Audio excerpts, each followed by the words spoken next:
Olá, já pararam para pensar do que o nosso mundo é feito, de verdade? Assim, no nível mais fundamental, o chão que a gente pisa, as rochas, as montanhas.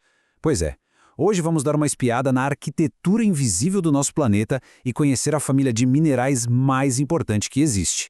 Vamos montar esse quebra-cabeça peça por peça. E para começar, já lanço uma pergunta. Se a gente tivesse que apontar uma única classe de minerais como a principal, aquela que forma a maior parte da crosta da Terra, qual seria? Pensa um pouquinho aí. A resposta é surpreendentemente fundamental. E aqui está ela: os minerais de silicato. Eles são, sem dúvida, os protagonistas dessa história.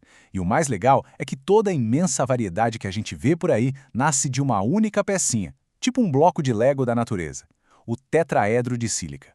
É um átomo de silício cercado por 4 de oxigênio. Guarde bem essa forma. Bom, este aqui é o nosso roteiro. A gente começa pela base de tudo, depois vê como esses blocos se comportam sozinhos, como eles formam correntes e anéis, depois folhas e, por fim, estruturas super complexas. No final, vamos conectar como toda essa arquitetura define o que o mineral de fato é. Ok, vamos lá. A base de tudo. O ponto de partida é entender que a maneira como esses pequenos tetraedros se conectam uns aos outros, ou às vezes como eles não se conectam, é o que define tudo. É um sistema super elegante que cria uma complexidade impressionante. E aqui está o nosso caminho, de forma bem visual.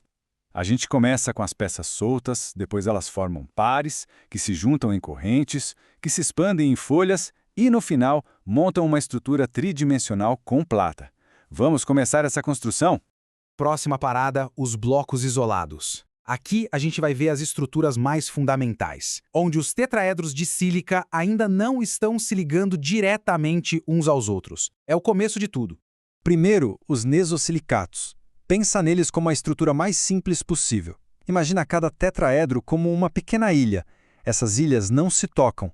Elas são conectadas por outros elementos, os cátions, que funcionam como pontes. A proporção aqui é bem direta: um silício para 4 oxigênios. E olha só que interessante. Essa estrutura bem simples dá origem a pedras preciosas super famosas: granada, topázio, zircão.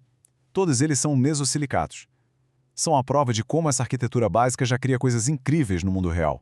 Agora, damos o primeiro passo na união, os sorosilicatos. Aqui, 2 tetraedros literalmente dão as mãos, compartilhando um único átomo de oxigênio entre eles. E só essa pequena conexão já muda a química toda. A proporção de silício para o oxigênio agora passa a ser de 2 para 7. Um exemplo bem conhecido desse grupo é o epidoto. É um mineral super comum em rochas metamórficas e é a manifestação física perfeita desses tetraedros que decidiram andar em pares. Certo, agora a coisa começa a ficar mais complexa e interessante. O que será que acontece quando esses blocos de construção resolvem se enfileirar, formando estruturas que parecem, sei lá, colares ou correntes? Bom, basicamente, temos 2 caminhos. Nos ciclos silicatos, os tetraedros formam um círculo, um anel fechado, como acontece na turmalina.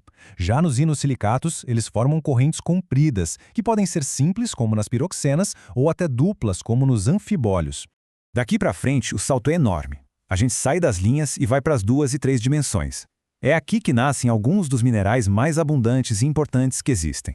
Com os filosilicatos, a gente entra no mundo 2D. Aqui, os tetraedros se ligam formando lâminas, folhas planas e extensas. E é exatamente essa estrutura em folha que dá a eles aquela propriedade clássica de se dividir em camadas super fininhas. Pensa, por exemplo, na micas, que a gente consegue descascar em lâminas quase transparentes. Ou no talco, que é um dos minerais mais macios que existem. Essa característica vem direto da sua estrutura atômica em folhas. As argilas também estão nesse grupo.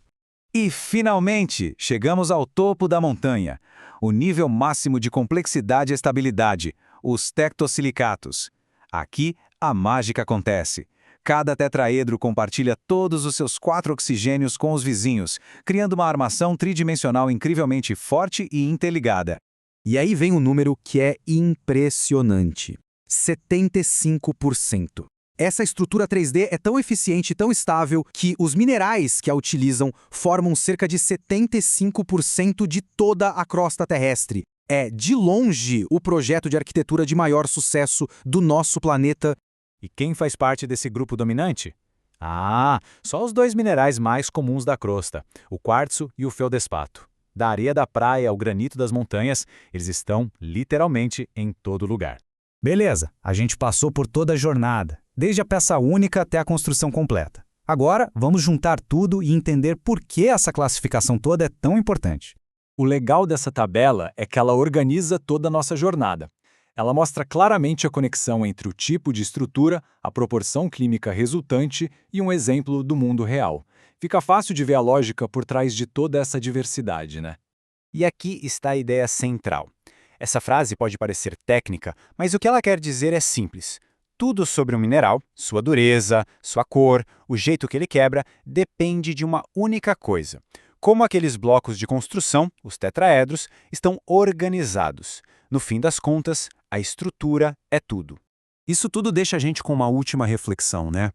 A gente acabou de ver como a repetição de uma regra bem simples de conexão consegue criar a imensa complexidade da crosta terrestre.